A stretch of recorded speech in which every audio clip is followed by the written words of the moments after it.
Subscribe now and press the bell icon. Never miss an update.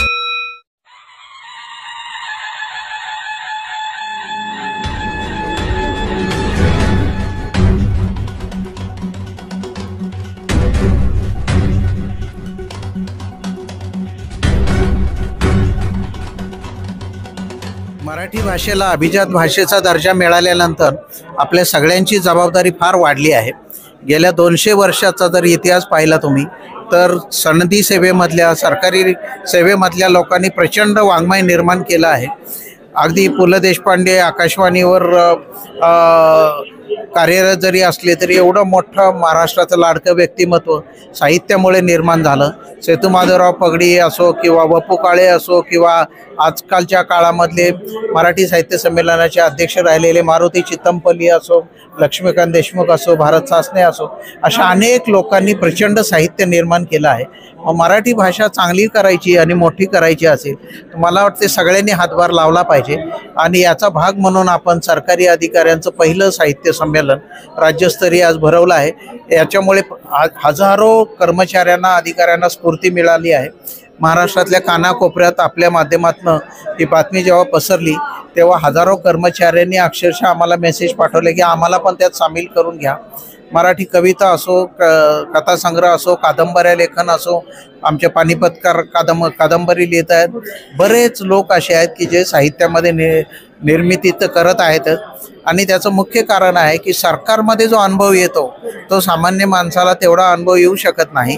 त्यामुळे सरकारमधल्या सगळ्या लोकांनी लिहिलं पाहिजे असं माझं स्पष्ट मत आहे।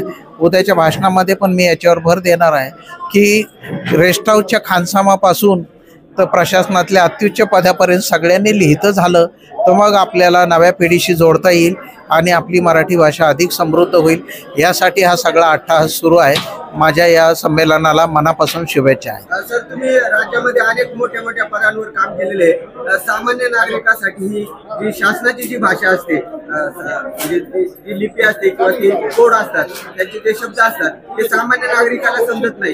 ही सामान्य नागरिकांना आता जो मराठी भाषेचा दर्जा मिळालेला आहे, सामान्य नागरिकाला ही भाषा समजण्यासाठी सोपी होण्यासाठी काय प्रयत्न करणार आहात? मी स्वतःहून शासनाला विनंती केली होती की सगळे शासन निर्णय मी सोप्या भाषेत करून देतो।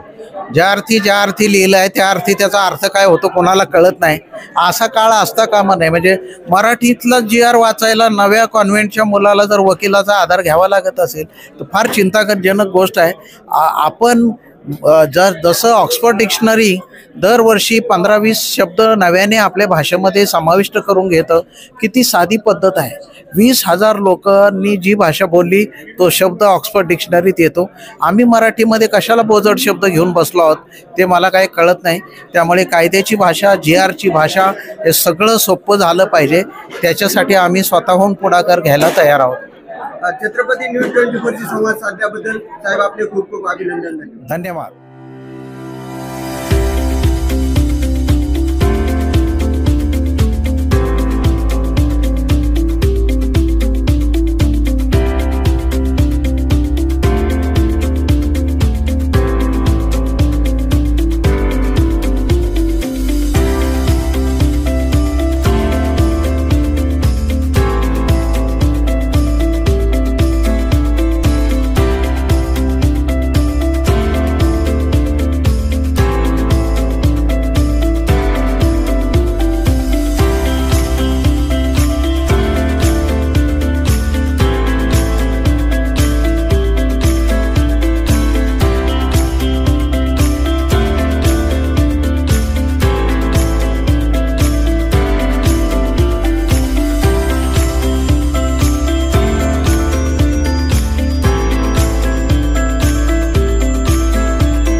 subscribe now and press the bell icon. Never miss an update.